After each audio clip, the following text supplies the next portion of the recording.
Joining me now is Stephen Miller, former senior advisor to President Trump and founder of America First Legal. Stephen, I don't think people have made enough of these executive orders from Biden seeking in the way he can to try to federalize elections.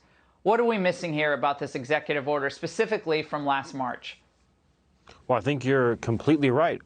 It was an executive order that got relatively little attention at the time, using the full weight and might of the federal government, agency by agency, to push mail-in voting everywhere they can, using every tool and resource they can.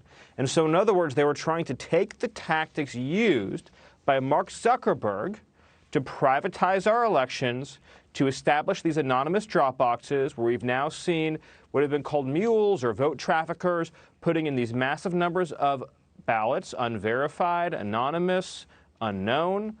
And now they're trying to take that and move it into every single part of the country they can. That would mean the end of election security forever. And in that sense, it would be a direct attack on American democracy, because nothing's more fundamental to democracy than the security and the sanctity of the citizen's vote.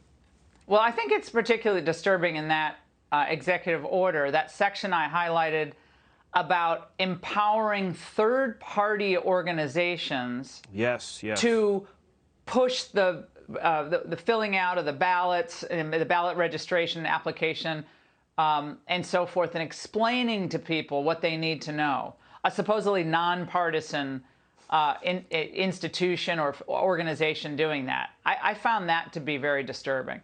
Well, that was exactly the scheme that Mark Zuckerberg pulled off in the 2020 election, where he spent over $400 million working to administer the elections in key districts that had a Democrat lean in swing states. And even though it was done under the auspices of being, quote, nonpartisan, in other words, what is known as a 501c3, it was explicitly partisan. It was targeted. The voter registration and engagement and Dropbox efforts were all targeted in key Democrat strongholds in swing states. And so they're clearly trying to use that exact same system that Mark Zuckerberg used and entrench it even further. And I will say that Republicans in Congress must subpoena Mark Zuckerberg to get to the bottom of this in the next Congress, so they have the majority. Now, the media doing everything they can to undermine confidence in our election over this voter integrity law fakery that they're pulling. Here's Katty Kay. We're in a moment where it's not just potentially Republicans who aren't going to trust the democratic system. If we have a 2024 election where there's been so much so many changes to the voting laws, Democrats won't believe the system either. And this is exactly what Xi Jinping, what Vladimir Putin, what Viktor Orban, it's exactly what they want. I mean, I love how she tries to tie in the autocrats when those same people are protecting China. As I said in the Angle, at every turn, they work to protect China. Well, I mean, first of all, it's well known that Vladimir Putin is the mastermind behind the dastardly plan of voter ID. He's the one who actually invented the driver's license, I'm told.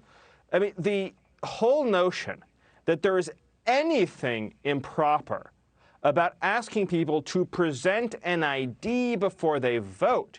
This is the most basic minimum baseline for election security. Every single voter should not only have to present an ID, but they should also have to demonstrate to be a lawfully registered voter that they're a citizen of the country. You talk about foreign interference in our elections. How is it possible that we don't even verify citizenship?